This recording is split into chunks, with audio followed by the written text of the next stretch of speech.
पूर्णिमा का जो व्रत है भगवान विष्णु का भी है तो शिव का भी है, दोनों स्वीकृत है।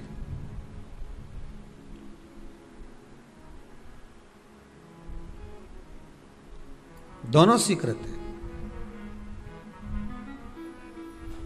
जिसका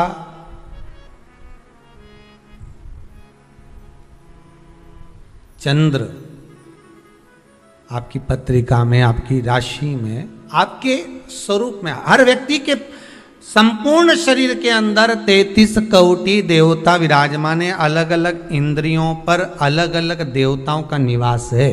कभी मौका मिले तो अच्छे से उसको समझना। पूरे शरीर में अलग अलग इंद्रिय पर अलग अलग देवता।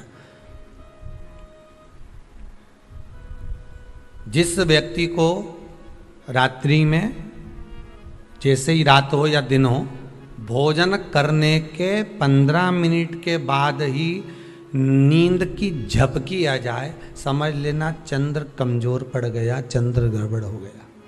बहुत ध्यान सुनिएगा जरा। पूर्णिमा का व्रत किसके लिए है वो भी ध्यान से दीजिए। शायद आपने कभी सुना ना सुना, पर अच्छे से सुन लोगे ना ये व्रत कथा बार बार नहीं मिलने वाली। फिर इसके बाद तो तुम भले वो फिर फेसबुक यूट्यूब पर बाद में निकाल के भले सुनते रहना, पर सुन लो पूर्णिमा के व्रत का महत्व पूरा। एक,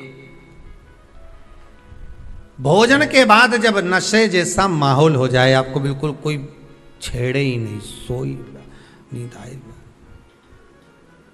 जब लग जाए कि अब तो 2 क्षण सोना ही पड़ेगा, नेत्र कितना ही जगाओ तो भी नहीं माने, फिर तो बिन पिए नशा हो जाता है, जो बोले भोले गाता। तो ये जब ये चंद्र अपना प्रभाव दिखाता है तो भोजन के बाद आपको डुबा देता है। ठीक है,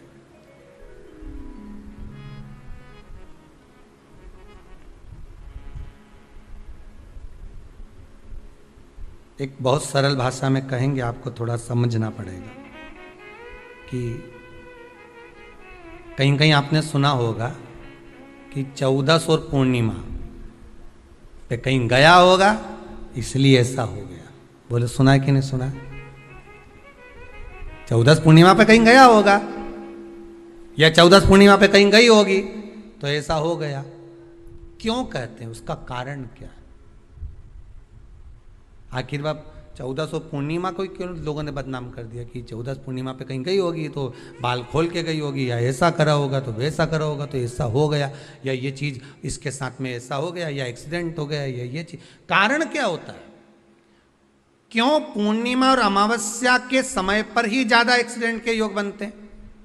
क्यों पूर्णिमा अमावस्या के अंतर्गत ही ज़्यादा कष्ट के योग बनते हैं, बीमारी को पनपने के? कारण क्या होता है? उसका क्रम क्या है? कारण क्या है? उसका एक कारण है आपके चंद्र की महत्वता घट जाना, की मात्रा बढ़ जाती।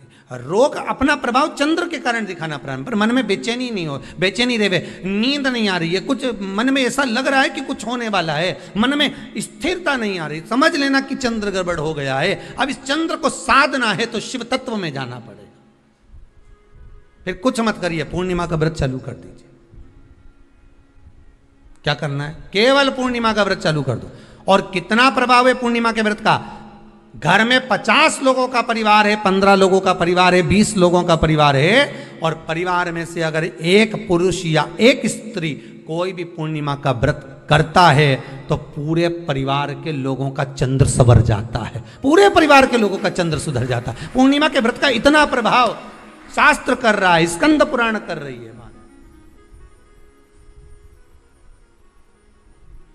पर व्रत कब से लेना है? पूर्णिमा का, चैत्र की पूर्णिमा से। ठीक है, नहीं तो तुमने सोचा इतना महत्व सुना है पूर्णिमा के व्रत का तो मैं तो आज से ही नहीं खाऊंगा, छू आज से ले लूँ। तो ये हर कोई सब तुम्हारा मर्जी पड़े, तुम तो आधी रात को उठ के भोजन करने लगो तो ये कहीं वर्णन नहीं है। तुम तो आधी रात के नहा लो तो ये कोई महत्व? तो हर चीज़ का एक समय होता है कि इतनी बजे उठना, इतनी बजे मंजन करना, ऐसा करना, भोजन करना, ये समय पर फलाहार करना, ये समय पर ये, तो ये सब चीज़ का एक समय होता है, हर चीज़ का एक समय। अब कथा तुम दिन में सुन लो, शाम के सुन लो, अब आधी रात को तुमको कोई उठा के 1 बजे रात के उठ, भेरू उठ जा, कथा सुन ले, तो भेरू उठेगा? और आधी रात को भेरू उठ भी गया ना तो तुम्हें भेर भी बना देगा। है? कथा सुनने वाला है। हर चीज का एक समय होता है। क्या परिवार में अगर किसी ने एक पूर्णिमा का व्रत कर रखा है, एक व्यक्ति ने भी करा है, तो 50 की ग्रह दशा जब उसके स्पर्श में आती है, पूर्णिमा का जो व्रत होता है ना, स्पर्श का सुख दे जाता है। बहुत बहुत ध्यान दीजिएगा। जैसे आपने किसी ने पानी मांगा, आपका पूर्णिमा का व्रत है, और भले आप उठ के पानी लेने नहीं गए क्योंकि आपका व्रत है, क्योंकि जिसका व्रत होता है बेचारी वो तो ज्यादा कुछ करती नहीं पाती,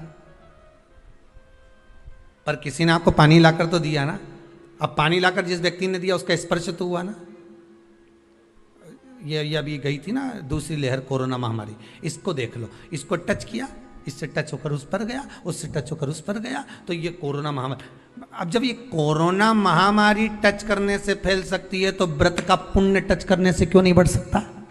विचार करिएगा जरा, उसका भी तो पुण्य। अब आपने किसी को जल दिया जिसका व्रत था उसको जल दिया। और सरल भाषा में समझ लो, कभी मथुरा वृंदावन गए हो आप लोग? अगर मथुरा वृंदावन गए होगे, उज्जैनी गए होगे, काशी गए होगे, कहीं तीर्थ में गए होगे, या कभी कुबेरेश्वर धाम कभी आप लोग आएंगे जाएंगे, कभी आपको ज्ञात होगा, तो कभी आप लोग दर्शन करेंगे कि जब भोजन प्रसाद होता है तो लोग उसको बांटने के लिए देते हैं कि कोई आया है तो उसको कुछ प्रसाद मिल जाए, भंडारे की प्रसादी मिल जाए। तो भंडारे की प्रसादी जब वो खाता है, उसका स्पर्श होता है, स्पर्श होता है तो जिसने भोजन किया उसका पुण्य जो दे रहा होता है उसके खाते में चले जाता है।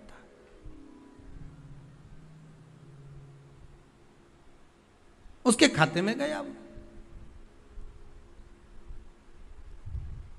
पूर्णिमा के व्रत का नियम है, घर में एक सदस्य भी कर रहा है, किसी ने उसको भोजन बनाकर थाली में कुछ प्रसाद फलाहार सामग्री दी, उसका स्पर्श बड़ी बहू को हुआ, बड़ी बहू रसोई घर में गई, उसने बाकी की चीज़ों को छू लिया, उसको देवरानी ने छू लिया, देवरानी ने कोई बर्तन छुआ, उससे तीसरी देवरानी ने देखा, उसने कोई चीज़ छू ली, तो वो छूते छूते छूते छूते वो पूर्णिमा का प्रभाव पूरे घर के लोगों को हो जाता है, और उनका चंद्र इतना प्रबल हो जाता है कि अपने आप उनकी बेचैनी, उनकी आलसता समाप्त हो जाती है। नहीं तो एक व्यक्ति के कारण एक सुखी तो सब सुखी। वो देख ले कि हाँ इसको सुख मिल गया है, अब ठीक है।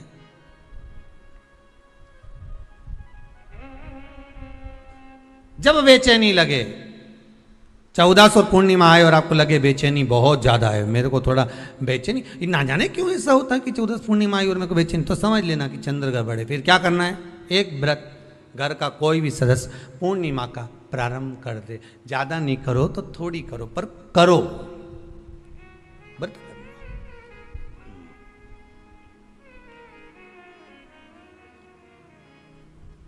बहुत क्लेश हो रहा हो, बहुत क्लेश हो रहा हो, तो पूर्णिमा के दिन खीर का भोजन प्रत्येक महीने में एक बार ऐसा नियम बना लो, अपने दीवार पे लिख लो कि पूर्णिमा है और पूर्णिमा के दिन घर में खीर बनना ही है। केवल शरद पूर्णिमा अकेली पे नहीं हो,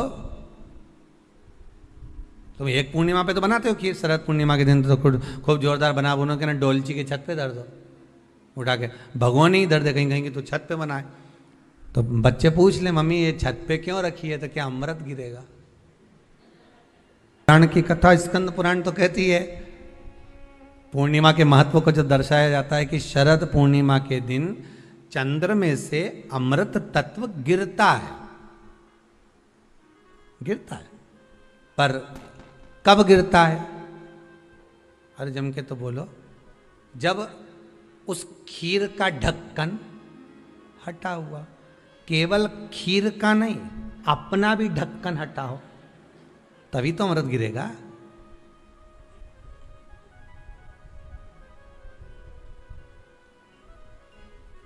अब दिमाग में तो ढक्कन बंद है, खीर रख दी छत पे, भगवान मन में सोच रहे कि देवताओं को अमृत कब मिला था? जब उन्होंने मेरा नाम पुकारा था, केवल खीर बना के नहीं धरी थी।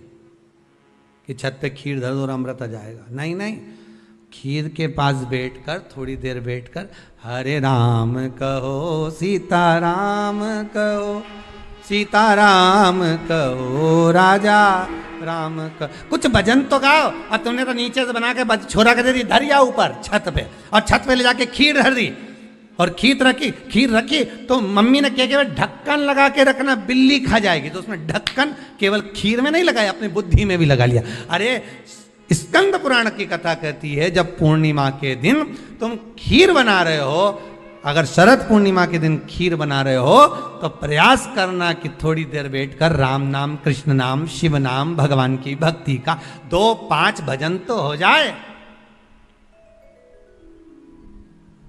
अब दिमाग में लगा ढक्कन, खीर में भी लगा दो ढक्कन, अमृत कहां से झड़ेगा? भगवान भी सोचे ना राम नाम लीनो तूने भरी जवानी में, तो डूब के मर जा रे चुल्लू भर पानी में। अब भगवत भजन करे नहीं और क्या कि अमृत झड़ेगा? भगवान के कहीं नहीं झड़े, फालतू की बात। राम नाम बोलती तो अमृत झड़ता, कृष्ण नाम बोलती तो अमृत झड़ता, भगवान का भजन करती तो अमृत झड़ता। इसलिए शरद पूर्णिमा पे मंदिरों में जो खीर बनती है ना, तुम्हारे घर की खीर और मंदिर की खीर के मिला के देखना जरा, दोनों में स्वाद किस में आए, जरा मिला के देखना। मंदिर की खीर में स्वाद आ जाए, क्यों वहां भाइयों ने बैठ के खूब भजन गाए, तांबा का हंडा में तातो दरो पानी नीनाए भोला नवा के रंग। अब दिन रात के जो भजन गाने पिली ने 9 बजे से लेकर 12 बजे रात तक खूब गाया, वो भजन का जो अमृत था वो खीर में मिल गया, खीर में मिला तो स्वाद आ गया। अब तुम तो गाई ही नहीं, तो डब्बा में कहीं खाक स्वाद है।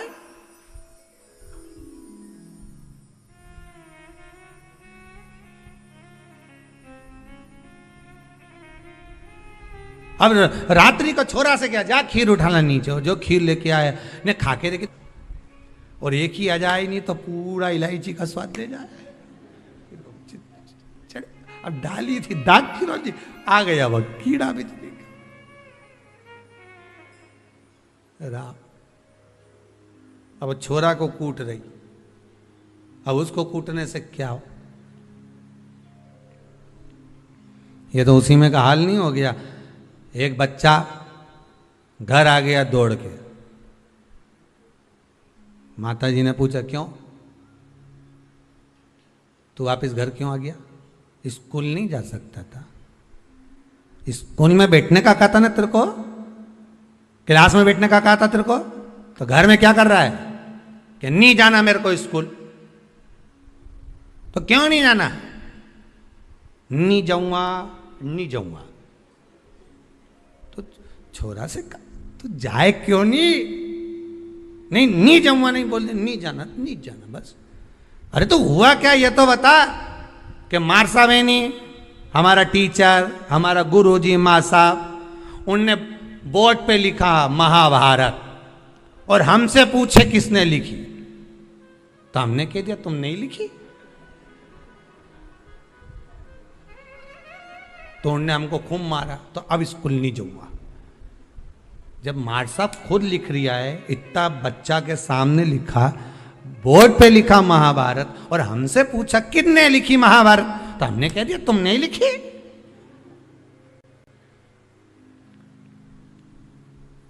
उन्होंने तो हमको टेबल पे खड़ा करने खूब दोचा, जैसे मंदिर के घंटा हो, खूब बजाया, खूब मारा।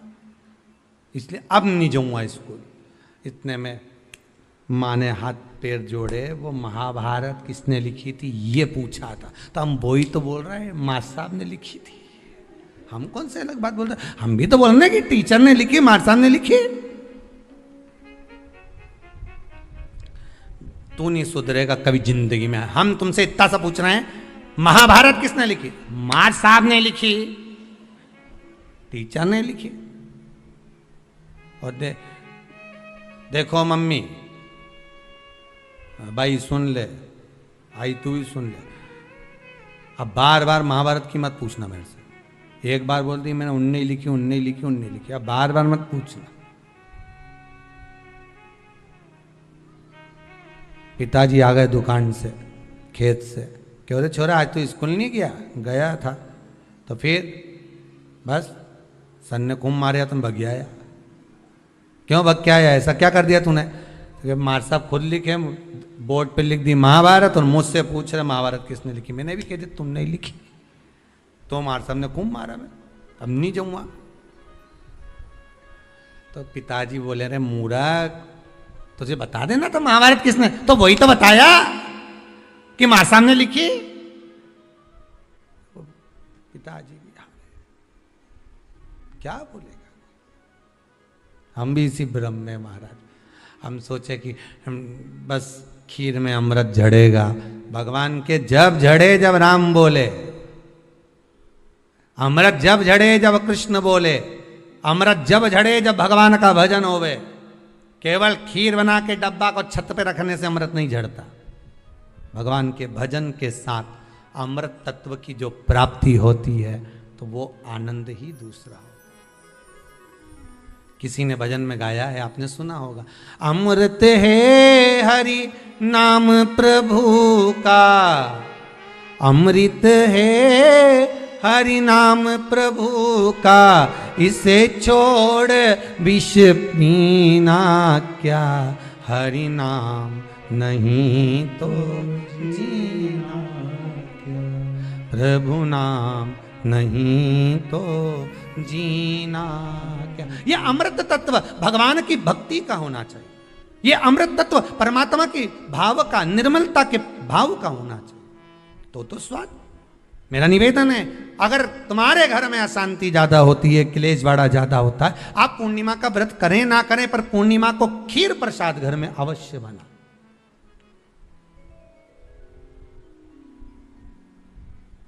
12 महीने की पूर्णिमा करके देखने में क्या जा रहा है, देख लो बना के। नहीं तो ना तो सियोर वाला महाराज तुम्हारे यहाँ खाने आ रहा है, नहीं तो खीर तो अपने घर में ही है। कोई महाराज तो नहीं आएगा खाने के लिए कि सियोर वाला महाराज को तुम खीर का डब्बा पहुंचा दो कि हर महीने की पूर्णिमा को तुम्हें ही खाना है, तुम्हें ही बनाना है। इतनी सी बना लो, पर बनाओ, देखो कि घर में शांति होती कि नहीं होती। बनाकर जाने में क्या जा रहा है, नहीं तो खीर तो है ही सरी। अगर शांति नहीं हुई तो खीर तो है, खा ही लेंगे। पर बना के देखने में कुछ जा रहा है क्या, बनाओ।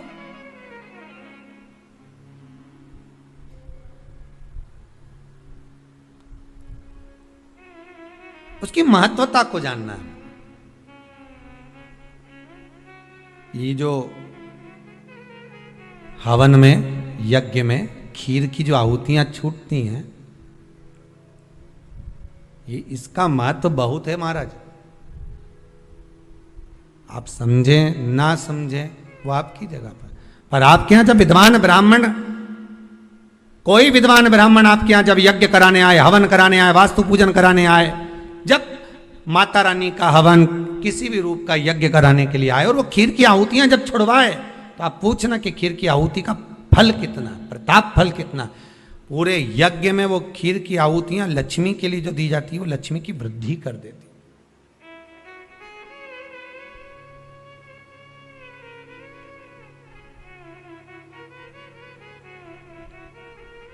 उसका महत्व कितना बढ़ जाता है,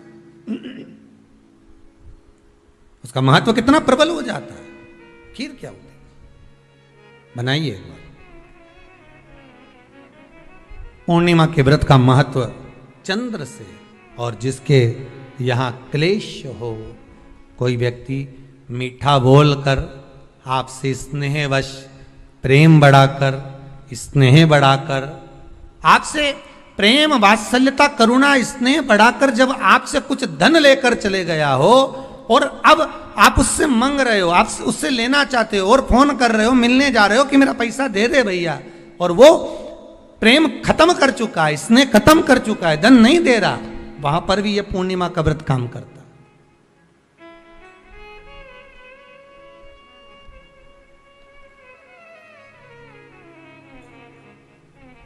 वहां पर भी पूर्णिमा का व्रत काम करता है।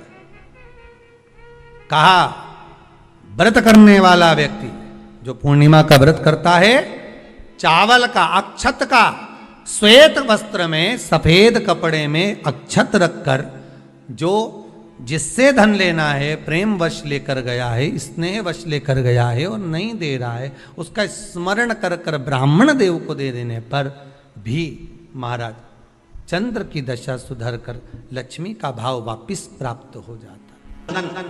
ये गेरू तो बाद में आप लोगों ने उदर पे लगाना चालू करा, पर नियम ये है कि गर्भ में अगर बच्चा रहता है तो ग्रहण पड़ता है, चंद्र ग्रहण पड़े, सूर्य ग्रहण पड़े, तो जो नारी का गर्भ रहता है, भले वो 3 महीने का हो, 2 महीने का हो, 1 महीने का हो, 8 महीने का हो, 9 महीने का हो, 10 महीने का, नारी का अगर गर्भ है तो बुजुर्ग लोग भी कहते हैं, उनको ये भले नहीं मालूम होगा कि क्यों गेरू लगाते, गेरू नहीं, लाल चंदन की 3 रेखा नारी को अपने पेट पर खींच लेना चाहिए। क्या होता है तो कहा, बच्चा विपरीत पैदा नहीं होता, बच्चा स्वतंत्र स्वस्थ अच्छा पैदा होता है। पूर्णिमा के नारियों को, स्त्रियों को अखंड सौभाग्य के लिए, जो नारी वैधव्य नहीं होना चाहती है, उस नारी को पूर्णिमा के कितने व्रत करना चाहिए।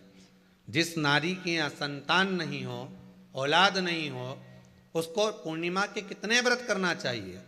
जिस नारी का पुत्र, पति बहुत बीमारी से ग्रसित हो, लग रहा हो कि ये मेरा बेटा बहुत बड़ी बीमारी में घिरा हुआ है, तो नारी को कितने व्रत करना चाहिए। स्वयं भगवान कृष्ण ने माता यशोदा को द्वापर में भी बताया है कि पूर्णिमा के 32 व्रत होते हैं। कितने व्रत होते हैं? 32।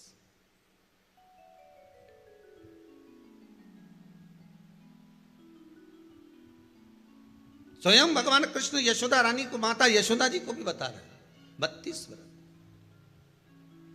अब आपको किसी ने बता दिया होगा कि 8 कर लो, 7 कर लो, 6 कर लो, 12 कर लो, इसलिए आपने बोला कि 12 कर लीजिए, 32 कर लीजिए। अरे यहां तो द्वापर की कथा भी कहती है। यशोदा जी ने एक बार भगवान कृष्ण को रोक कर कह दिया, ए कन्हैया रुको। कन्हैया बोले, बोलो माँ क्या बात है।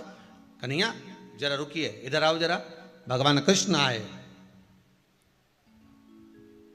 हाँ माँ बोलिए। किस जगह का प्रसंग है ये? जिस समय पर राधा रानी कुरुक्षेत्र में नंद बाबा और यशोदा जी को लेकर कुरुक्षेत्र के कुंड में, ब्रह्म सरोवर में स्नान कराने के लिए लेकर जाती है, ग्रहण का समय पर।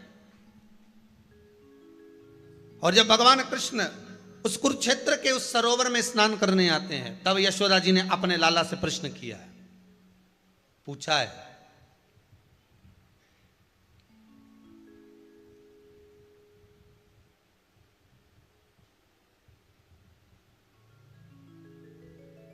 कि नारी वैधव्य होकर ना मरे।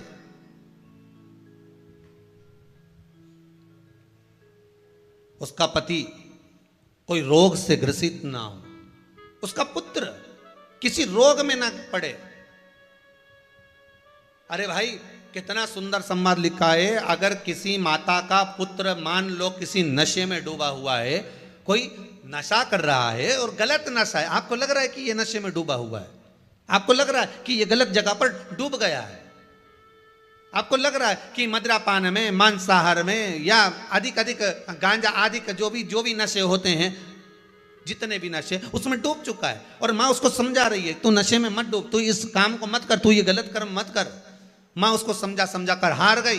तो मेरा माताओं से निवेदन है, आप उसको समझाना बंद कर दो, एक काम करना प्रारंभ कर दीजिए। हमें जो शिव महापुराण के माध्यम से शास्त्र कह रहा है कि आप 32 पूर्णिमा के व्रत प्रारंभ कर दो। उसमें करना क्या है आपको? केवल जिस दिन व्रत रहे, रात्रि के समय पर कोई भी मीठा, कुछ भी सामग्री आप चंद्र की रोशनी में, चंद्र को अर्घ देने के बाद, पूजन करने के बाद उसको रखो, और वही सामग्री जो नशा कर रहा है उसको पूर्णिमा के दूसरे दिन उसको खिलाओ। आप धीरे धीरे खिलाना चालू करेंगे, जिस नशे में वो डूबा हुआ उस नशे से वो छूटना प्रारंभ हो जाएगा। 2 पूर्णिमा व्रत करके तो देखो, तीसरे में तुम्हें जरूरत ही नहीं पड़े। धीरे धीरे आप रुक, वो छूटना प्रारंभ हो जाएगा। स्वयं भगवान कह रहे हैं, यशोदा मैया ने कन्हैया को रोक लिया कुरुक्षेत्र के उस मैदान में, और भगवान कृष्ण का दर्शन माता यशोदा जी करी। बहुत बहुत दिनों के बाद माँ को, आज माता यशोदा को लाला का दर्शन हुआ, बहुत समय के बाद। जाने पूर्णिमा का व्रत करते हैं, जो माताएं करती हो जरा हाथ उठाइए। पूर्णिमा का व्रत जो करती है, करते हो ना आप लोग, रखिए हाथ। अब पूर्णिमा के व्रत में आपने कई बार किताब पढ़ी होगी पूर्णिमा की, या आपने व्रत किया होगा, या पूर्णिमा का व्रत आप धारण करे होगे, तो उसमें पूजन कौन से भगवान की होती है? पूर्णिमा के व्रत में किस भगवान की पूजन होती है? तो कहा पूर्णिमा के व्रत में केले के खंभ लगाकर पूर्णिमा का जो अध्यापन होता है, पूर्णिमा की जो पूजन होती है, उस पूजन में शंकर और पार्वती की पूजन की जाती है, शिव और नारायण की पूजन करी जाती है, शंकर और पार्वती का स्मरण किया जाता है। किसकी पूजन होती है? शिव पार्वती।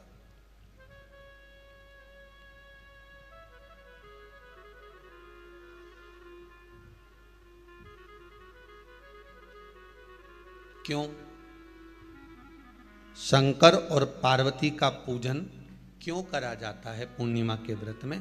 क्योंकि शिव और माता पार्वती ही केवल एक ऐसे हैं जिन्होंने अपूर्ण लक्ष्मी को भी पूर्ण बना दिया था। किसको पूर्ण बनाया है? लक्ष्मी। शरद पूर्णिमा के दिन अगर आप शंकर भगवान को एक लोटा पानी अगर शिव को समर्पित कर रहे हो, श्वेत पुष्प को रखकर शंकर जी के ऊपर सफेद फूल को चढ़ाकर अगर एक लोटा जल भी, एक पात्र जल भी शंकर को समर्पित कर रहे हो, तो ये लक्ष्मी के लिए ही तो कर रहे हो। और कौन सी लक्ष्मी? पूर्ण लक्ष्मी। पूर्ण लक्ष्मी। आपको पहले भी कथा में कहा, एक बार भगवान विष्णु के सामने लक्ष्मी मैया ने बहुत तेज स्वर में कह दिया था, नारायण दुनिया के लोग मेरे बिना नहीं चल सकता। भगवान विष्णु ने कहा ये तो गलत है लक्ष्मी आपका कहना। एक दिन लक्ष्मी को अहंकार आ गया, अहंकार के संबोधन जब माता लक्ष्मी करने लगी तो भगवान, उसी समय पर भगवान विष्णु को क्रोध आ गया और भगवान विष्णु ने कह दिया, लक्ष्मी तो इतनी बड़ी बड़ी बात कहती है कि तेरे बिना नहीं रह सकती संसार। मैं तुझे कहता हूं लक्ष्मी तू अपूर्ण है, तू अपूर्ण है, तू पूर्ण कब हो गई?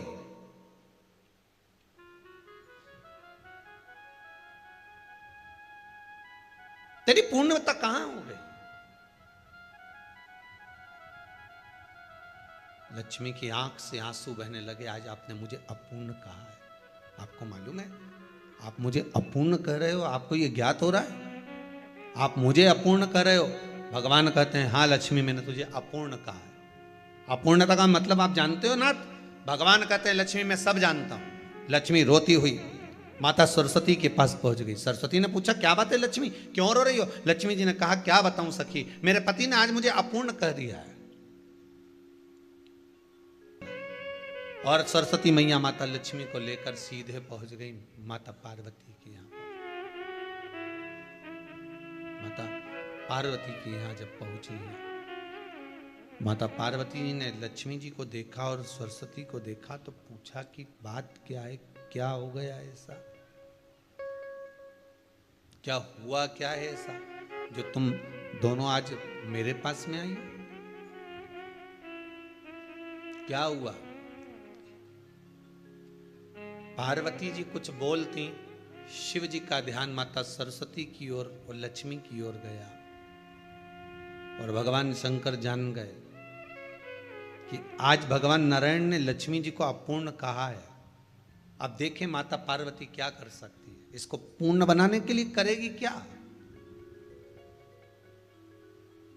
क्या हुआ? माता सरस्वती जी बोली लक्ष्मी को अपूर्ण कह दिया। अपूर्ण कह दिया?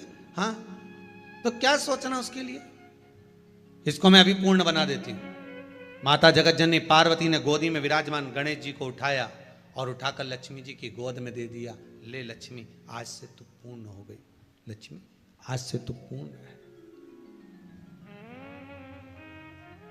गोदी में जब तक संतान नहीं है तो नारी को लोग अपूर्ण समझते हैं, पर माता पार्वती जी ने संपूर्ण ब्रह्मांड में एक सिद्धता प्रदान कर दी कि